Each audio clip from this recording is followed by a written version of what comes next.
Hello students, how are you. अच्छे हैं आप लोग। तो आज हम लोग ऑनलाइन के द्वारा अपना सब्जेक्ट शुरू करने जा रहे हैं। सबसे पहला चैप्टर जो है आवर एनवायरनमेंट पढ़ेंगे। हमारा परिमंडल अथवा हमारा पर्यावरण। तो यहाँ से शुरुआत करते हैं। यदि पढ़ाते समय आपको किसी भी प्रकार का चीज जो है लिखा हुआ नहीं दिख रहा हो या फिर आवाज साफ नहीं सुनाई दे रहा हो तो आप फिर बाद में भी इसे YouTube के माध्यम से देख सकते हैं। तो आइए और एनवायरमेंट में हम लोग चलें। The term environment is derived from A French word environment meaning neighborhood. In simple terms, whatever we see in our surroundings are collectively called environment. अर्थात environment का अर्थ जो सिद्ध किया गया है वो फ्रेंच भाषा से लिया गया environner के द्वारा हुआ है, जिसका अर्थ होता है पड़ोसी। सिंपल भाषा में हम यह कह सकते हैं कि हमारे चारों तरफ जो भी चीजें हमें महसूस अथवा दिखाई देती हैं एनवायरनमेंट कहलाती हैं। That is the place, people, things and nature that surrounding any living organised is called environment. लोग स्थान, कोई वस्तु या प्राकृतिक चीजें जो हमारे चारों तरफ हैं अथवा सजीव भी एनवायरनमेंट कहलाते हैं। It comprises two components. ये दो घटकों से बनता है। पहला बायोटिक कंपोनेंट्स और सेकेंड एबायोटिक कंपोनेंट्स।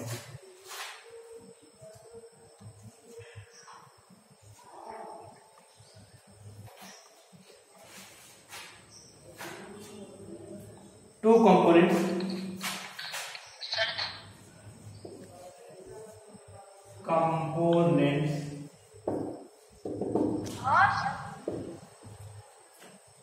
में बायोटिक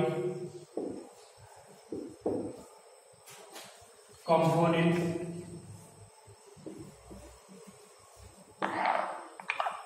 second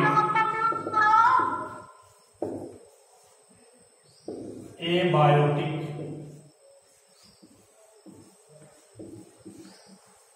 components। दो प्रकार के घटक हैं हमारे एनवायरनमेंट में, हमारे परिमंडल में, हमारे पर्यावरण में। What is biotic components? It is what of living things like plants and animals. Biotic components में जितनी भी सजीव वस्तुएं हैं उन्हें हम बायोटिक components कहते हैं, like plants and animals. Abiotic components, it is the word of non-living things like land, air, water, etc. जो एबायोटिक कंपोनेंट्स हैं अर्थात अजैविक घटक या हमारे परिमंडल में जो निर्जीव होते हैं जैसे हवा, भूमि, पानी, etc. तो आप क्लियर हो गए होंगे biotic component and abiotic components के लिए। जैविक घटक, अजैविक घटक। Next, the two types of environment influence each other and are interrelated and interdependent. Any change in one brings about a change in the other. Nature functions to maintain an overall balance between the two environments. The components of biological environment and physical environment are interdependent on each other. ये दो घटकों में जैसा कि ये दोनों एक दूसरे से रिलेटिव्स हैं और एक दूसरे पर आधारित भी हैं। यदि एक इसमें से परिवर्तन, एक का परिवर्तन होता है तो दूसरा भी उस परिवर्तन से प्रभावित होता है।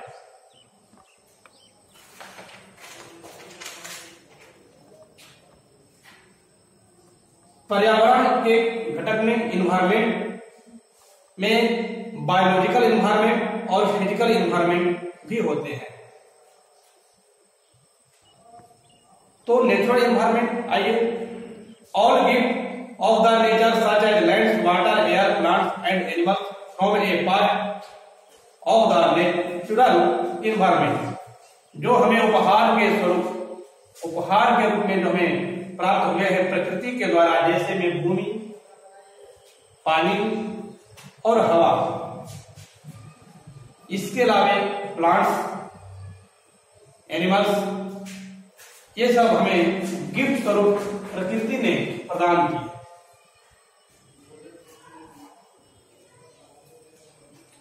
For better understanding of the natural environment, we shall soon be dealing with the four demons or sphere of the environment.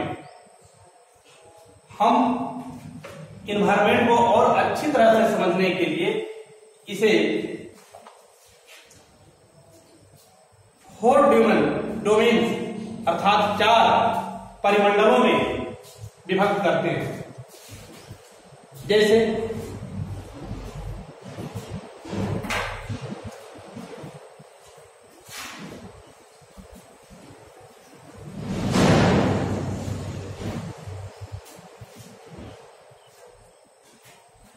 four dimensions of the environment. The four domains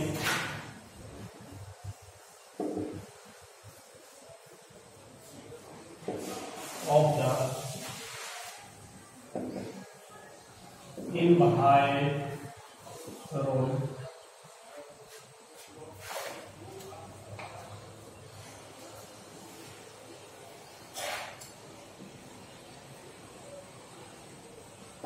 में 4 परिमंडल होते हैं। Lithosphere,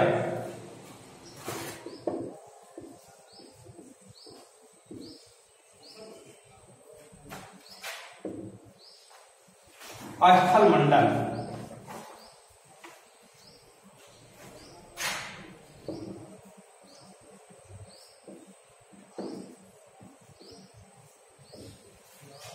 second hydrosphere,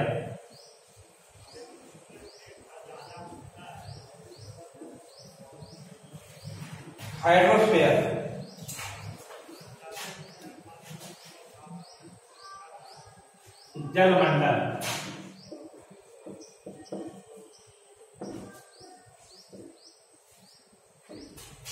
third atmosphere,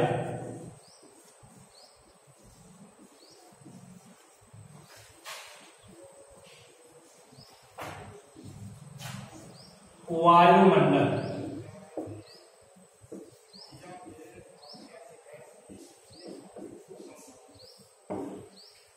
and fourth biosphere.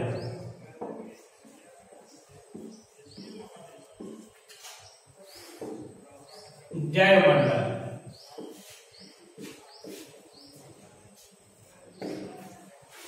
ये हमारे environment के 4 परिमंडल हैं, lithosphere, hydrosphere, atmosphere and biosphere. There are 4 dimensions of our environment. Lithosphere The lithosphere or crust is the uppermost solid layer of the earth. It consists of rock and soil. About 71% of the lithosphere covered with water, and the remaining 29% is above the surface of water in the form of land masses. The large land masses of the earth are called continents. There are 7 continents: Asia, Europe, Africa, North America, South America, Australia, and Antarctica. The average thickness of the lithosphere is about 100 km. The highest point on the lithosphere is Mount Everest, which is 8,848 meters above the sea level. While the deepest point is found in Mariana Trench, the Pacific Ocean, which is 11,034 meters below the sea level. Lithosphere अर्थात स्थल मंडल पृथ्वी का वह सतह जो ठोस हो, solid हो, चट्टानें युक्त हो, लिथोस्फीयर कहलाता है। इसमें मैदानी भाग, पठारी भाग, पर्वत इत्यादि आते हैं। स्थल मंडल का सबसे ऊंचा जो जगह है वह माउंट एवरेस्ट है, जिसकी ऊंचाई 8,848 मीटर है समुद्र तल से।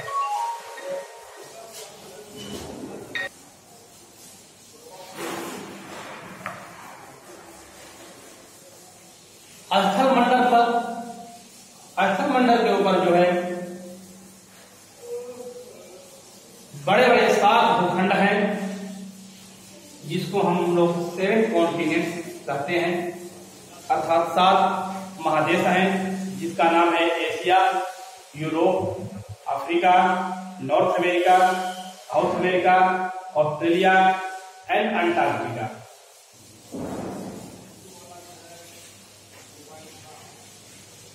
स्थल मंडल पर जो एक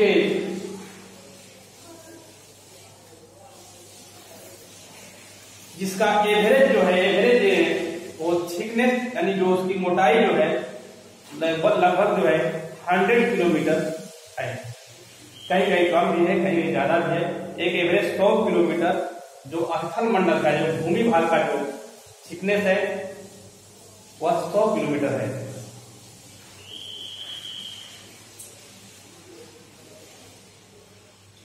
स्थल मंडल का जो ऊंचा भाग आप माउंट एवरेस्ट अभी बताया गया 8,848 मीटर, और जो सबसे निम्न भाग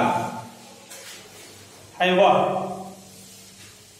मैरियाना ट्रेंच है, यानी मैरियाना की खाई जो प्रशांत महासागर में स्थित है, जिसकी गहराई लगभग 11,034 मीटर समुद्र तल से है नीचे।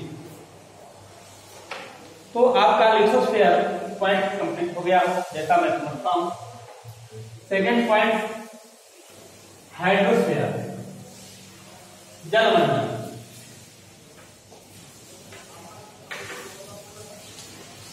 The water on land below the surface of the earth constitutes the hydrosphere. So that hydrosphere is that part of earth's surface that is covered with water.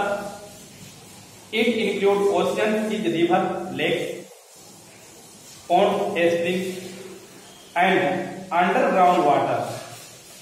Vast areas of water surrounding land masses are called oceans. There are 4 main oceans on the earth: the Pacific Ocean, the Antarctic Ocean, the Arctic Ocean, and the Indian Ocean.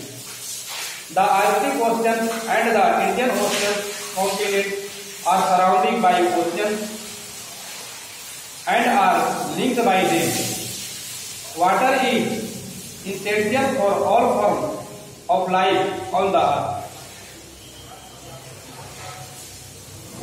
जलमंडल पृथ्वी पर का वह भाग जो चारों तरफ जल से घिरा हुआ हो, जल से आच्छादित हो, जल से ढका हुआ हो, that is hydrosphere. Example ocean, sea, pond, river, lake, underground water, etc और हाइड्रोस्फीयर एग्जाम्पल। जलमंडल के उदाहरण हैं समुद्र, महासागर, तालाब, नदी, झील, झरने या भूमि के अंदर वाटर जिसे हम लोग पंप सेट के द्वारा ऊपर लाते हैं, ये सब जलमंडल के भाग हैं। हाइड्रोस्फीयर में कुल 4 महासागर पृथ्वी पर निर्धारित किए गए हैं, जिसमें पैसिफिक ओशियन है, इंडियन ओशियन है, आर्कटिक है और अंटार्कटिक ओशियन है। Places oceans are seas have moderate climate, fish and other foods, minerals, oil and gases are provided by ocean। महासागरों में, महासागर जो है जलवायु के लिए काफी उपयुक्त होते हैं। समुद्र के किनारे की जलवायु होती है वो मॉडरेट होती है, आर्द्र होती है, अर्थात न तो वहां अधिक गर्मी और न अधिक सर्दी का अनुभव होता है।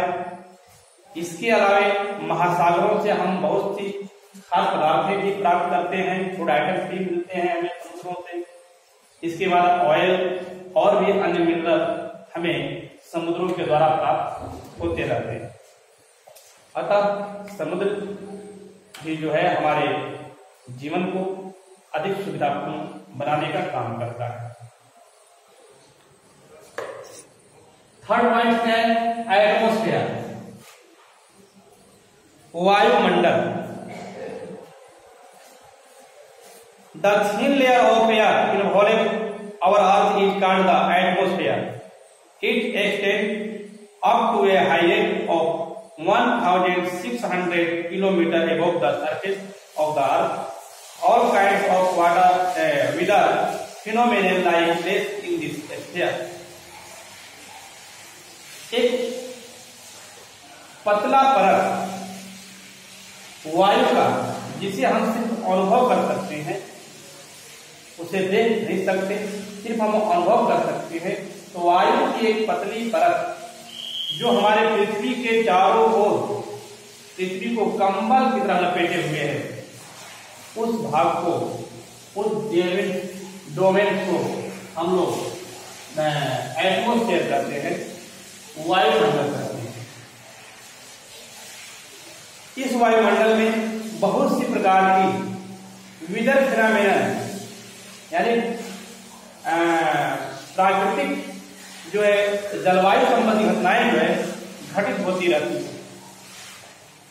Air is mixture of gases, हवा गैसों का मिश्रण है।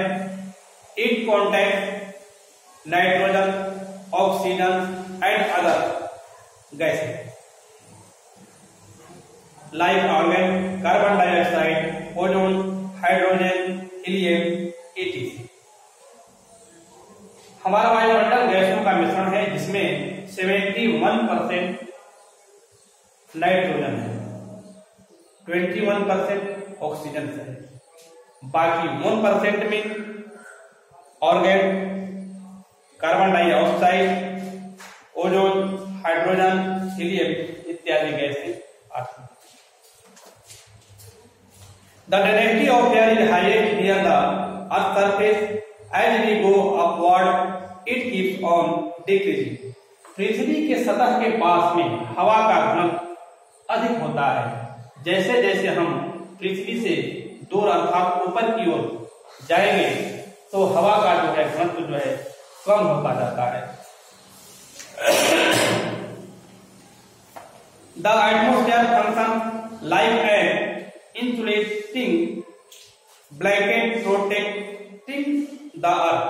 Apart from protecting us from scorching heat and harmful radiation, it provides a setting in which all forms of life are created and sustained. It is the Earth's gravity that holds the atmosphere around it satellite like the moon which have very low gravitational power can not and do not hold N atmosphere. Atmosphere यानी हमारे जो वायुमंडल का है वह बहुत सारे function भी है। वायुमंडल हमारे पृथ्वी को एक सुरक्षा कवच के रूप में हम लोग कह सकते हैं कि वायुमंडल पृथ्वी का सुरक्षा कवच है।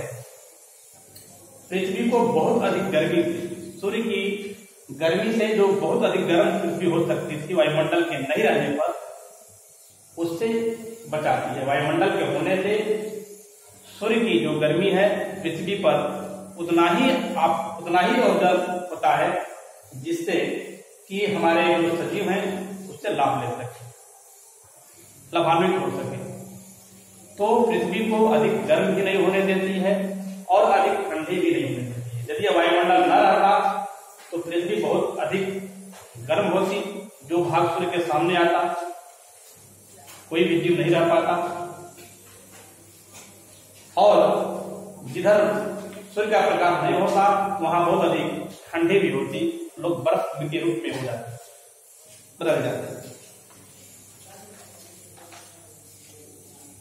तो हमें एक प्रोटेक्शन का भी काम करता है वायुमंडल। इसके अलावा हार्मफुल रेडिएशन, जो हानिकारक किरणें हैं सूर्य की, उसे भी वायुमंडल हमारी पृथ्वी तक नहीं आने देता, वो वहीं से रिफ्लेक्टेड कर देता है, यानी पृथ्वी तक प्रवेश करने से पहले ही उसे लौटा देता है। जैसे में ओजोन परत, आप लोगों ने नाम सुना है, पढ़ा है कि ओजोन परत एक ऐसे गैसों का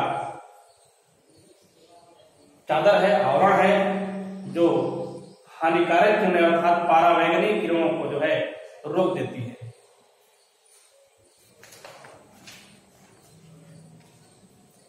सैटेलाइट, पृथ्वी का जो एक सैटेलाइट है मून, वह भी हमारे पृथ्वी की गतिविधियों में काफी प्रोटेक्शन का काम करता है, सुरक्षात्मक।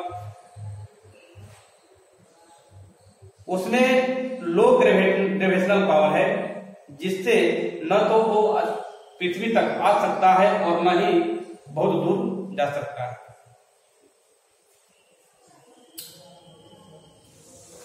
इसके बाद नेक्स्ट पॉइंट है बायोस्फीयर।